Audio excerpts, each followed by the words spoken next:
अगर आप salary employ है तो आज की ये वीडियो आपके लाइफ का सबसे इम्पोर्टेंट वीडियो होने वाली है। 1 अप्रैल 2026 से पुराना इनकम टैक्स एक्ट 1961 पूरी तरह खत्म हो चुकी है और नया इनकम टैक्स एक्ट 2025 लागू हो चुका है। पिछले साल तक आप फॉर्म 16 मांगते थे, लेकिन अब अगर आपने अपने एचआर से फॉर्म 16 मांग तो शायद वो कहे कि भाई फॉर्म 16 तो अब रिटायर हो चुका है। जी हाँ दोस्तों, आप फॉर्म 16 की जगह ले लिए फॉर्म 130। ये क्या है और इससे आपका टैक्स कैसे बचेगा और 12.75 लाख तक की सैलरी पर जीरो टैक्स का क्या चक्कर, इस वीडियो में सब कुछ समझेंगे, तो वीडियो को लास्ट तक देखिएगा।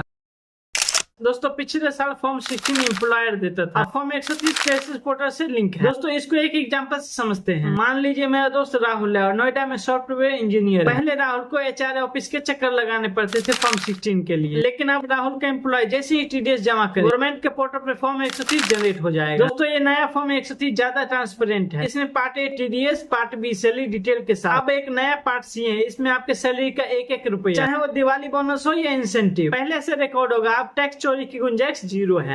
दोस्तों इनकम टैक्स एक्ट 2025 में स्टैंडर्ड डिडक्शन को 50,000 से बढ़ाकर 75,000 कर दिया गया। जैसे राहुल का एनुअल सैलरी 15 लाख, पहले उसकी टैक्सेबल इनकम 14,50,000 मानी जाती थी, लेकिन अब 15 लाख में से सीधा 75,000 माइनस हो जाएगा। अब टैक्स सिर्फ 14,25,000 पे लगेगा। दोस्तों ये 25,000 का एक्स्ट्रा डिडक्शन आपकी पॉकेट में डायरेक्ट सेव। अब बात करते हैं उस पॉइंट को जिसने आपको हैरान कर दिया। 12,75,000 तक की सैलरी पर सच में जीरो टैक्स है। दोस्तों राहुल का एक दोस्त है अमन, जिसका सैलरी है 13 लाख रुपए। अब अमन पहले 75 लाख स्टैंडर्ड डिडक्शन माइनस करेगा। अब अमन के पास बचा 12,25,000 रुपए। दोस्तों नया रूल में 12 लाख इनकम पर टैक्स रिबेट इतना कि आपका नेट टैक्स जीरो हो जाता है। तो अगर आपका सैलरी 12,75,000 तक है तो टेक्निकली आपका टैक्स जीरो आएगा।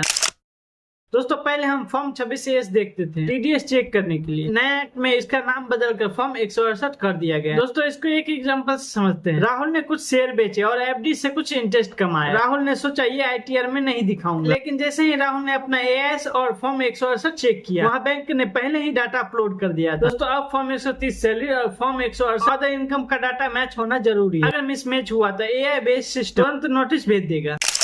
दोस्तों पुराना फॉर्म 15G और 15H को रिप्लेस करके फॉर्म 121 कर दिया गया। अगर आपके घर में कोई सीनियर सिटीजन है और उनका टैक्स नहीं बनता तो उन्हें अब फॉर्म 121 भरना होगा, ताकि एफडी इंटरेस्ट पर टीडीएस ना कटे। तो दोस्तों समरी ये है कि फॉर्म 16 की जगह फॉर्म 130 डाउनलोड करें। दोस्तों अपना फॉर्म 161 और एआईएस मैच करें। उसके बाद अगर आपकी सैलरी 12,75,000 से कम है तो खुश हो जाइए, आपका टैक्स जीरो है। अगर आपको फॉर्म 130 पोर्टल से डाउनलोड करने में दिक्कत आ रही है तो नीचे हेल्प कमेंट करें, मैं आपके लिए लाइव ट्यूटोरियल वीडियो बना दूंगा। दोस्तों टैक्स रूल बदला, आपकी होनेस्टी नहीं, सही फाइल करें, सुरक्षित रहे। मिलते किसी नए वीडियो में, तब तक के लिए जय श्री राम।